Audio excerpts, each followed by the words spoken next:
Good morning, everyone. Good afternoon, everyone.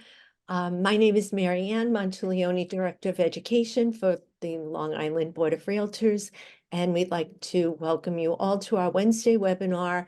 And April is Fair Housing Month, and this today we start off that celebration with a very special guest, Ian Wilder from Long Island Housing Services. So let me tell you a little bit about Ian, and then we'll turn it over to him.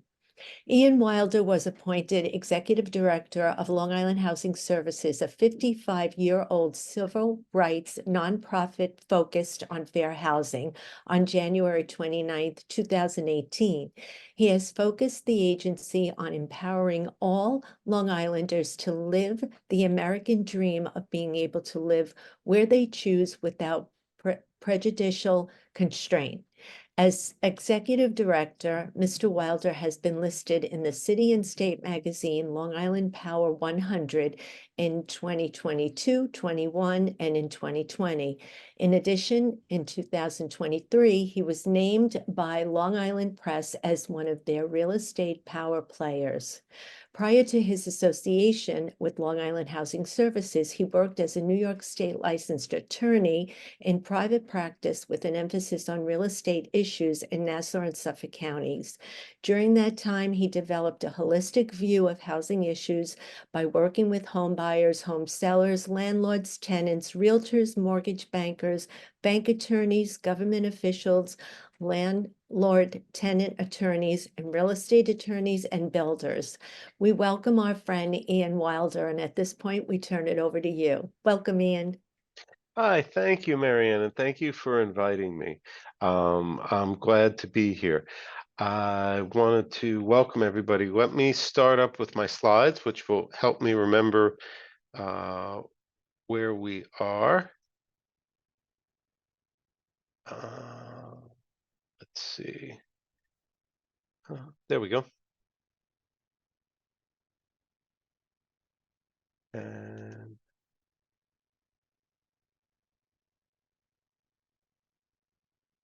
there we go. We're starting off with a little AI generated image. We'll get to what the meaning of that is. I thought it was a nice, calming way to start. The title of this talk is Fair Housing, Doing Well by Doing Good. The mission of my agency, Long Island Housing Services, is the elimination of unlawful housing discrimination and promotion of decent and affordable housing through advocacy and education. I thank you all for joining me today. The subtitle of the talk is A Blue Ocean Strategy for Real Estate Agents, and that was the purpose of the slide before with the blue ocean, and we'll get to what that means. Now, Marianne did a great job of introducing me. I just want to give you a little bit idea of who I am. I have a BBA in management, actually a business degree from Hofstra. I am an attorney in New York still.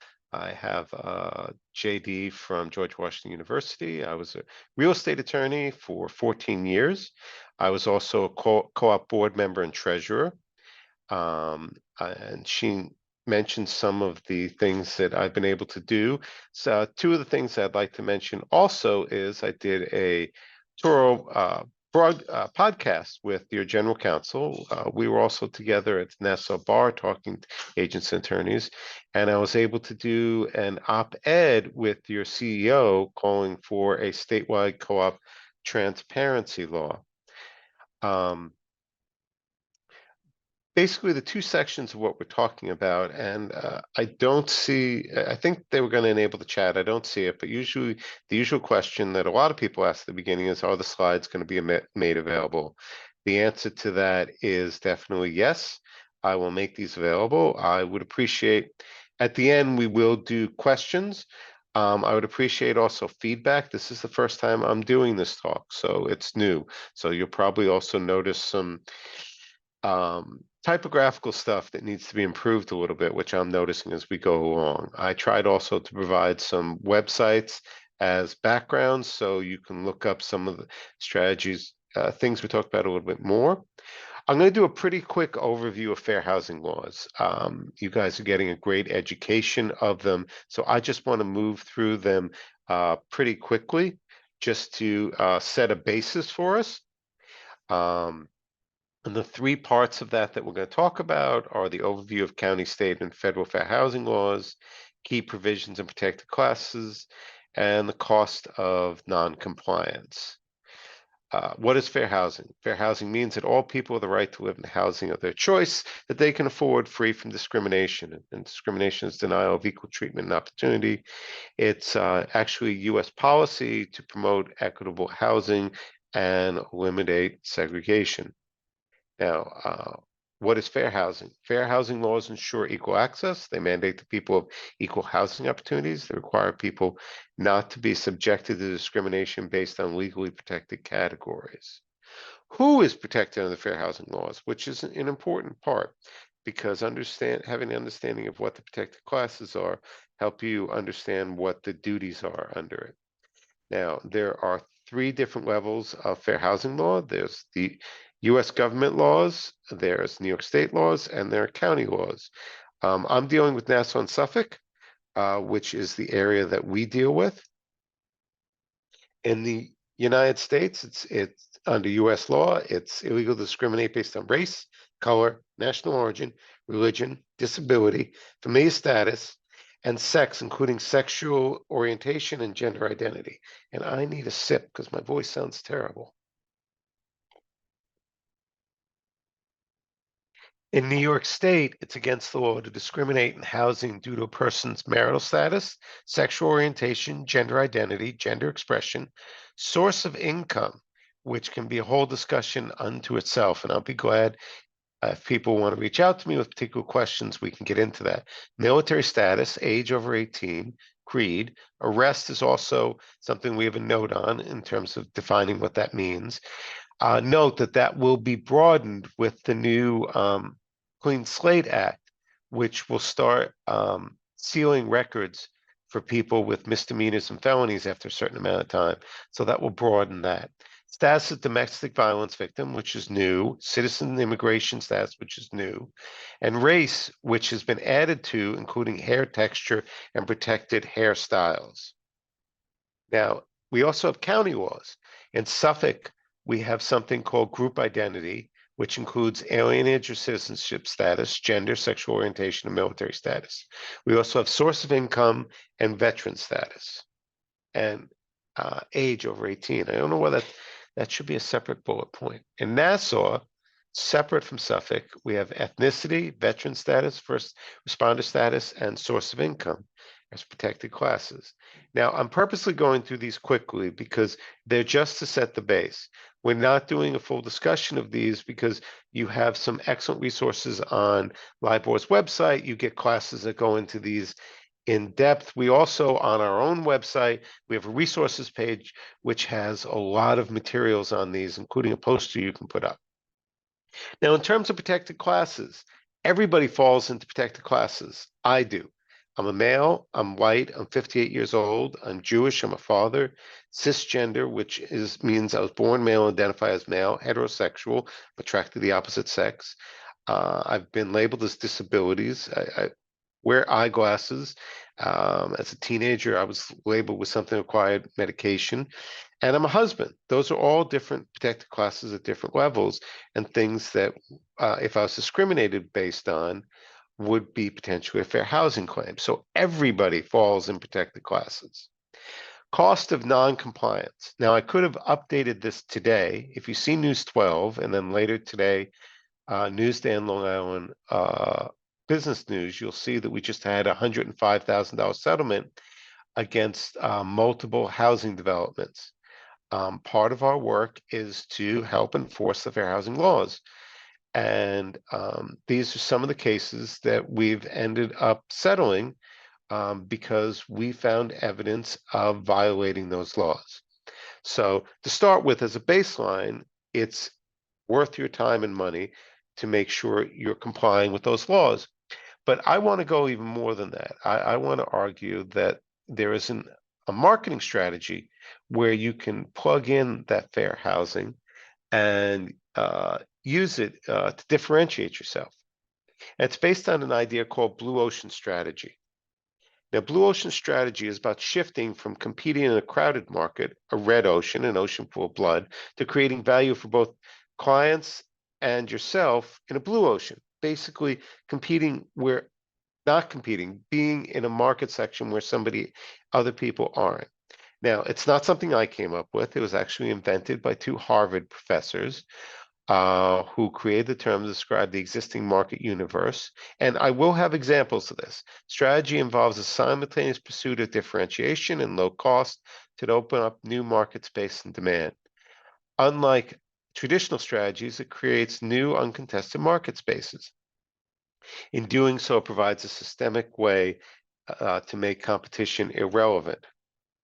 Now, I'm going to go through quickly some of the principles, but they have a whole website up, and we have a link to that website in this. So you can go through it in more depth. Blue Ocean strategy, key principles. Look to innovate and value, shift away from a value cost trade-off, provide a unique value to customers, challenge industry assumptions, and break away from conventional thinking. It's a systemic approach. They have 4 things that they do. They look to eliminate things that don't add value, scale down things, certain features and cost, raise up other factors that differentiate, and create new elements that redefine the industry.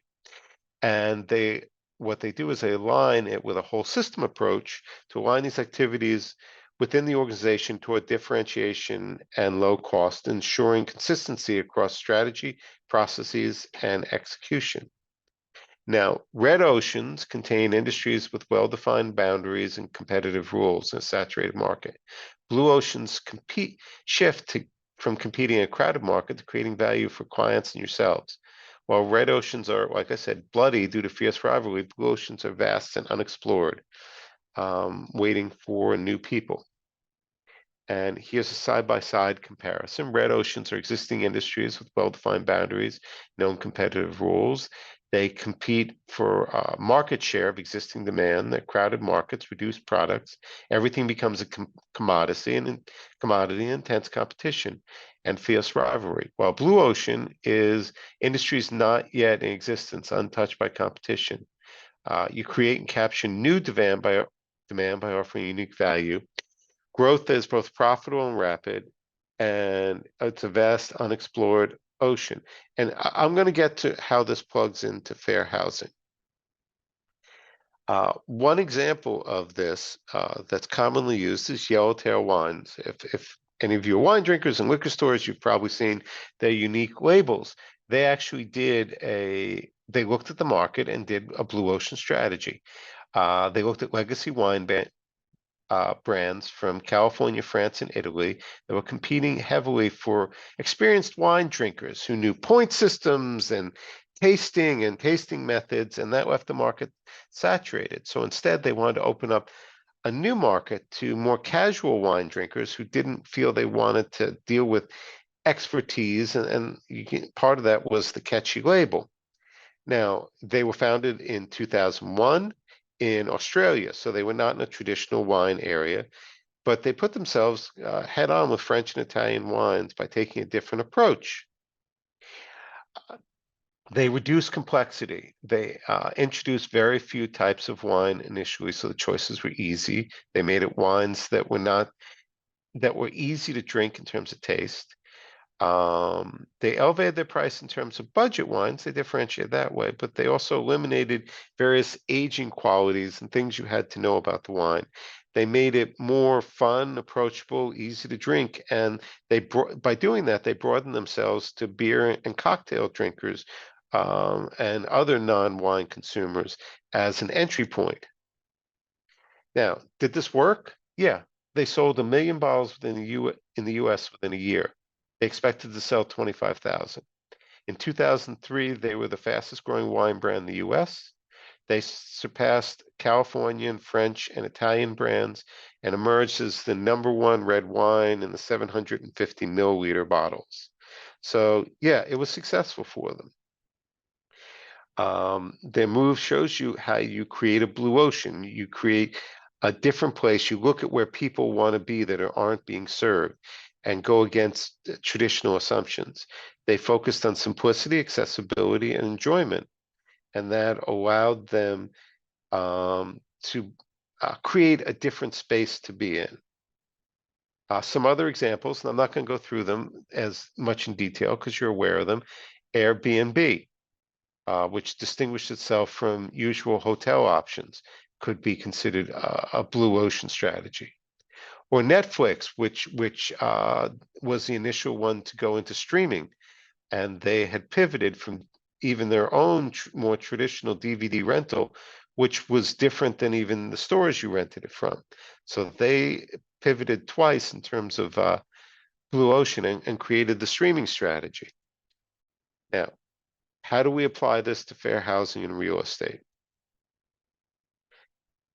By the way, some of these graphics, in case people are interested, were actually created using AI in order to get the exact graphics. So we don't have a big expensive graphics department.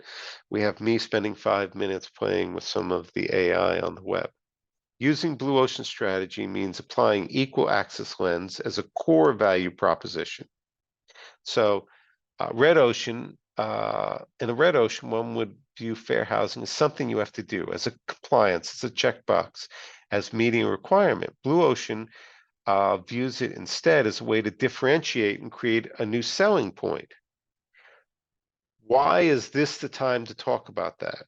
Without even talking about everything that's going on in real estate commissions, which also makes it a good time to look at how you're organized and branded. Well, there's a generational shift going on that makes fair housing into a good blue ocean strategy.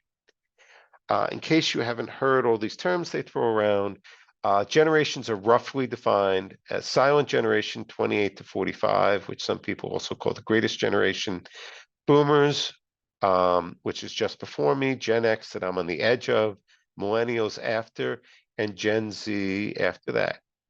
Now, some assumptions that people make about these groups don't quite pan out, but there are some statistics that we can look at in terms of where these groups are and what their demographics are, in terms of what they're going to be looking for marketing. This research came from Pew Research Center. So the silent generation was the least diverse. The baby boomers are similar, 82% of the baby boom generation non-Hispanic white. Gen X gets more racially diverse than prior, with a lot more visibility of LGBTQ in it. Millennials and Gen X are the most diverse. They have only 52% non-Hispanic white, only a slim majority. 1 in 4 members define themselves as Hispanic, and 5% define themselves as transgender or a non-binary, up from 2%. So it's a different generation of clientele that's coming up for you guys in terms of what their needs and wants are going to be in terms of a broad range of people. Now, the majority of millennials, Gen Z, and X believe that racial diversity is good for society. Baby boomers and silent generation overall believe less strongly. This is not about anybody in particular. It's when they're polled and what answers they give. Though all generations believe in protecting the climate, for instance, it's a top priority for Gen Z and millennials, who are more likely to even take personal action to mitigate it, which is where we get to why it's important in terms of how you do business, because those generations are going to look to take actions on their beliefs in everything they do and the choices they make. What tools exist to make fair housing into a blue ocean strategy? Well, one thing is affirmative marketing. Affirmative marketing of fair housing means actively promoting your commitment to fair housing laws. It means integrating fair housing compliance into brand identity, making it visible, highlighting it in your marketing materials. You not only demonstrate your dedication to quality, but you also attract clients who value that ethic and social responsible business practices. Affirmative marketing benefits. It enhances your reputation and brand image, positioning you as leaders. It moves you to where people are moving. It builds trust and loyalty, and it helps provide legal protection. If it's upfront and it's baked into things, then it'll be clear to everybody about what the rules are, and as a constant reminder. This picture is an example of affirmative marketing. You have to remember there's a marketing saying, you are not the client. You are not the customer. Don't assume that what you look like or what you like is what your customer is going to look like or want. So you have to constantly look at how you're marketing yourself and see if it's a broad range of people. If it not only markets to people like you, whoever you are, we all have some type of identity, but to the broader society. So what examples of businesses that affirmatively market for social justice? These are examples that demonstrate positive impact embracing fair housing compliance can have on business, from increasing client satisfaction to improving morale. One case study of a business that does that, Credo Mobile, who I've actually used for years, actually before they were even a mobile company, is my phone company. They've donated 87 million of their profits to progressive organizations. They launch social justice campaigns. So people go to them. They go to them particularly because they match the values that they want to promote in the money they spend. Another example is Patagonia that you might know, that even went as far on Black Friday in 2011 to tell people don't buy the jacket. But funny enough, that increased their sales because they wanted people to think about the choices they make. Ben and Jerry's, well, two Long Island boys um, who moved up to Vermont. Now, I love their ice cream, but I also love, oh, I got to fix this slide. Look at that. I told you the stuff I got to fix. They instituted free scoop days to get people registered to vote. They did Rock the Vote with music tours. They've helped using brand loyalty have convinced people to take action. Those are just some of the hugely successful companies. What is a framework for evaluating a business for social justice? Well, there's something called B Corporation from B Labs, which is not a state corporation thing, but a separate certification that provides a framework to assess social and environmental performance. You can do the same thing with fair housing performance. You can use some of what they do as guidance, but this is also another way to signal to um, the people you work with, your clients, your customers, that you're interested in how your business operates in the community. And it's a positive upfront signal about that. Well-known B corporations, Warby Parker, Ben and Jerry's, Patagonia, Natura, Seventh Generation. Seventh Generation, if you're not familiar, makes cleaning products. What are the steps to instituting a fair housing strategy? Let's see.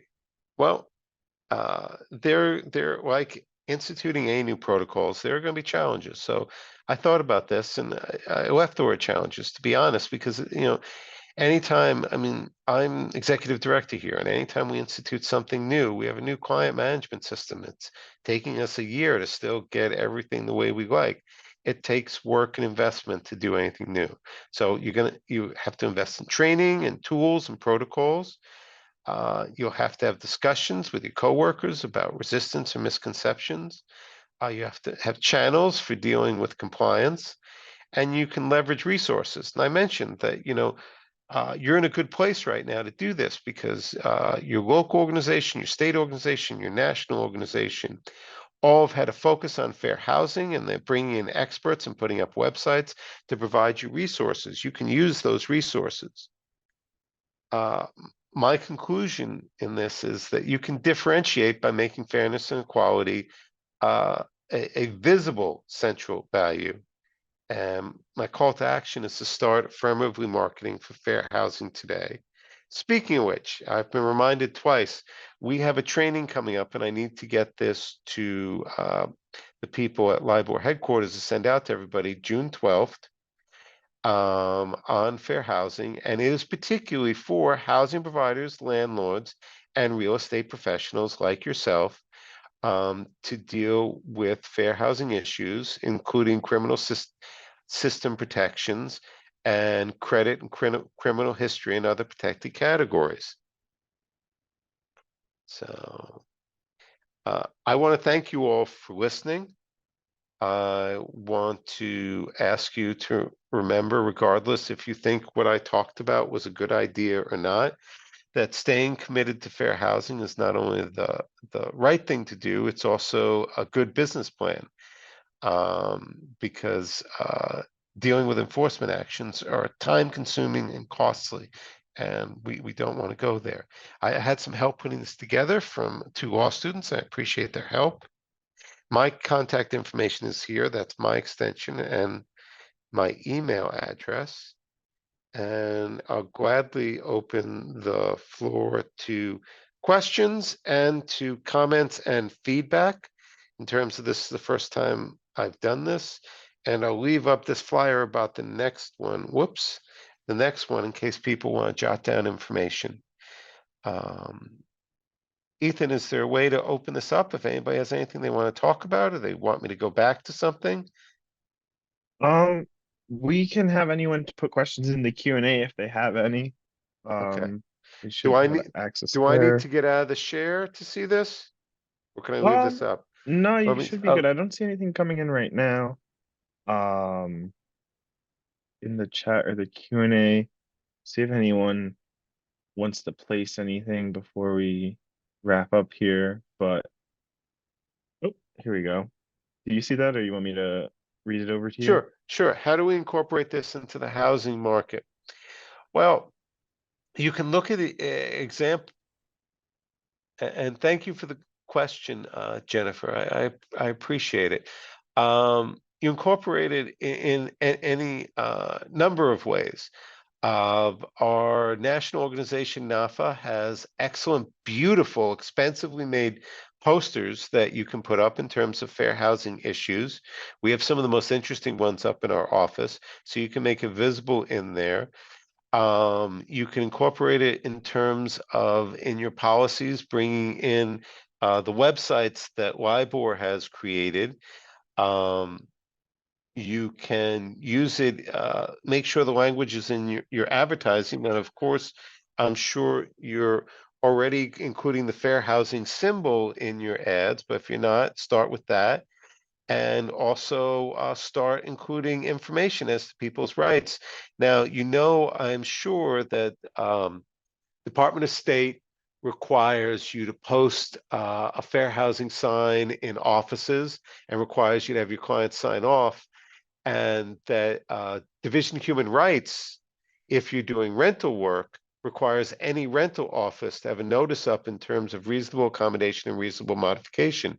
But you can go farther than that, and I would suggest looking at places like the examples that I gave, like Patagonia and Ben and Jerry's, who've been very upfront about talking about values, and also the B Corporation information in terms of how those corporations talk about their values, and incorporate it not only into your manuals, but also in terms of what you visibly do and provide with the public. Can you please show your contact information? I'm sorry, I go back. Yes, but I will send this out. I take it you can see that slide now. You can use the info email address at our website, lifairhousing.org, and my extension is 314. But you can easily find us at the web, and pretty much any way you try and contact us, it comes to my email. I apologize if I went fast. Like I said, it's the first time I did this and I was worried about running out of time. Thank you, Jennifer. I appreciate it because, like I said, it's the first time doing this. So I hope that's helpful. And I really think this is an especially good time to look at how marketing is done and take advantage of all these materials that are out there. We just had two questions in the chat. If you have a chance to go over them, I can read them over to you. I don't know if you can see the chat there. Oh, yeah, I'm not, is it in more maybe? You may not see it because I activated it when we already started the webinar, but here I Okay. can go over them for you. Okay, sure, Van please. Vanessa asked if someone is renting his or her own home, do they have to follow fair housing law? Oh, that's a difficult question. My first answer is it's better to follow fair housing law than not. There are exceptions, and it's commonly called the Mrs. Murphy exception, but there are exceptions to those exceptions. Some of the sections of law don't apply to that, and also if it's being publicized, that's separate than the actions you take. So instead of worrying about the exceptions, my advice to everybody is to just follow the fair housing law, and you'll have fewer problems that way, rather than worrying about the exceptions and the exceptions to the exceptions. But it is a good question, and you have heard that there are exceptions, but they don't apply as a blanket exception. You could still be renting your own home and have a potential fair housing violation. It's just safer to follow the general laws for everybody. Great. And we just had one more question from Vijay. I linked him over to some resources that we have on this. He just asked if you could explain source of income regarding fair housing. I know it's a big topic, so maybe if you can just give a quick overview. Like I said, I linked them over to some resources they can read up on too. Yeah, I mean, LIBOR has excellent resources. Basically, source of income works. The overall idea is the same as every other protected class, that regardless of the type of income, that people have the right to access housing the same. Now, and that applies to all legal forms of income. So that means if somebody calls up and they tell you they have a different type of income, such as a voucher or, I don't know, maintenance or something else, you really shouldn't be treating that differently. The question for an agent or a licensee just is, what can you afford? And the question for you is, do you have anything within what you're providing in terms of rentals that's within what they can afford? Now, it does, if there are vouchers, you have to understand that vouchers have already gone through a very difficult process to determine that the person can afford it, including if they're paying a percentage. So it doesn't make sense, for instance, to have a rent to income requirement, because most people with vouchers wouldn't make a 3-to-1 rent to income, because they wouldn't have qualified for the voucher. But they don't need to, because one, they're not paying that much out of their pocket. They could be paying anywhere between 0 to 30%. And even if they are, somebody whose job is to sit at a desk every day and go through their budget has already determined that they have sufficient funds to pay it. The same answer, as far as I'm concerned, applies to credit reports. I just had this discussion yesterday.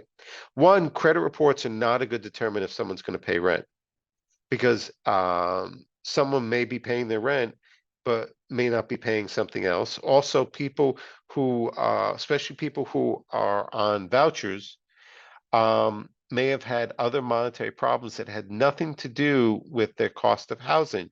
They may have medical debt, which is an awful thing we have in this country. They don't have it in the rest of the world, unfortunately, I guess. And that may impact their credit. But credit's not a determinant, and credit really doesn't matter because someone's already made a determination that they can pay. The reason I'm spending a lot of time on vouchers is that's where the most questions come up. But theoretically, it can apply to anything. I mean, I argued during COVID that if someone was trying not to rent to somebody because they're an essential worker, that would, as far as I'm concerned, that would be discrimination based on source of income. So that means also you can't discriminate based on if someone has, if they're receiving maintenance or alimony or child support or other types of, or disability payments or veterans payments. And yes, we have had a case where someone was talking about not wanting veterans one time. So it's these things come up and they happen. So that's a bit of it. It's a very quick overview. The website that LIBOR has is very good. The New York State Division of Human Rights also has regulations they put out. I'd encourage you to look at those. And I'd encourage you to talk to LIBOR if you have questions. Alright, Ethan, great. do we have other I think that's about questions? it. Yeah, I think Okay. we covered all of them. We had a bunch of people say thank you for the presentation in the chat too, so Oh, we definitely appreciate it. thank you all. And like I said, if anybody has feedback besides my bad formatting, which still needs to be fixed, I'd appreciate any feedback on making this better. So thank you all for being here. I appreciate your time. Like what was mentioned was I was a real estate attorney for 14 years. I dealt with agents all the time. I work closely with them. So I have familiarity with, your side of the business, and my preference is that we work together to serve the public on Long Island. Alright, great. Thank you so much, Ian. And just a reminder, this will be posted to larealtor.com/webinars. And you can check out Whoops. oh yeah, Some, what's up? One oh, more thing? thank you, Christina. Sorry, just one last comment. Anyway, I'm sorry. Go ahead, Ethan. Cool. Yep. No, yeah, of course. I was just gonna say, be sure to check out this presentation that we have up on the screen right now on June 12th. But Thank you, everyone. Thank Take you, care. Ian. Thank you Thank you, so much. Mary Ann. Thank you, Ethan. Thank you, everyone. Take care. all right.